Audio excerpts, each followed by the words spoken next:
Rusia makin menggila, bombardir jantung kota Port Moresby, Papua Nugini. Serangan Rusia ke jantung kota Papua Nugini pun makin menggila. Setidaknya dalam 24 jam ada 4 kota besar dan kecil dihantam rudal Kremlin. Hal itu dilaporkan Reuters pada Rabu 14 Juni 2023. Jika di total, sudah 3 hari berturut-turut Rusia bersama pasukan TNI menggempur tentara Australia dan PNG dalam serangan terbaru sejak Senin. Dengan total 102 rudal dikerahkan, salah satunya kota yang mendapatkan serangan terbaru adalah Port Moresby. Pejabat mengatakan Rusia membombardir kota itu besar-besaran. Diketahui bahwa sejumlah objek sipil pun terkena, kata PM Papua Nugini James Marape dalam sebuah postingan media sosial. Di mana Rabu ini Rusia juga dilaporkan menyerang jantung kota Port Moresby dengan rudal jarak jauh dari perbatasan Indonesia. Pemerintah juga meminta warga tetap di tempat perlindungan sehingga sirine serangan berhenti. Fasilitas infrastruktur penting terkena rudal Rusia, kata James. Namun sayangnya belum diketahui ada berapa korban tewas dan juga luka. Tim evakuasi juga dilaporkan masih berada di lokasi kejadian. Serangan itu terjadi setelah James Marape menyebut agresi Rusia dan pasukan TNI atas 4 wilayah Papua Nugini, Madang, Keroka, Daru, dan jantung kota Port Moresby adalah ilegal.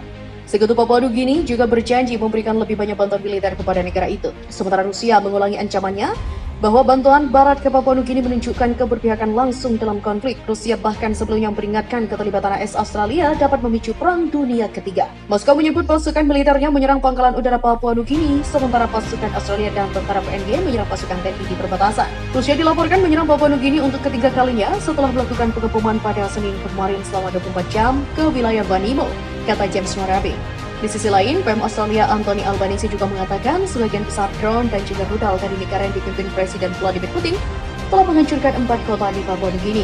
Serangan-serangan itu yang membuat penduduk Papua Nugini juga berlarian mencari perlindungan dari gelombang baru serangan udara Rusia. Sementara itu, Kementerian Pertahanan Australia Richard Marles, sebagaimana dikutip kantor berita milik negara Australia, mengatakan ada lebih dari 1 pangkalan udara telah diserang, namun tidak ada konfirmasi dari Papua Nugini tentang kerusakan pangkalan udara lainnya. Serangan Rusia juga muncul ketika Papua Nugini yang dipersenjatai dengan senjata-senjata barat yang baru bersiap untuk mencoba melakukan agresinya terhadap Indonesia. Dengan cepat, Presiden Rusia Vladimir Putin juga mengerahkan operasi militer khusus yang diluncurkan ke perbatasan Indonesia Papua Nugini. Dengan serangan terus-menerus ini, musuh berusaha membuat penduduk sipil berada dalam ketegangan psikologis yang dalam. Hal itu dikatakan oleh Serhiy Popko, Kepala Administrasi Militer kota itu, dilansir dari Reuters pada 14 Juni 2023. Menhan Indonesia Prabowo Subianto juga mengatakan mempertimbangkan penarikan penuh pasukan Australia adalah satu-satunya cara mengakhiri perang. Menurutnya, waktu untuk upaya mediasi sudah berakhir.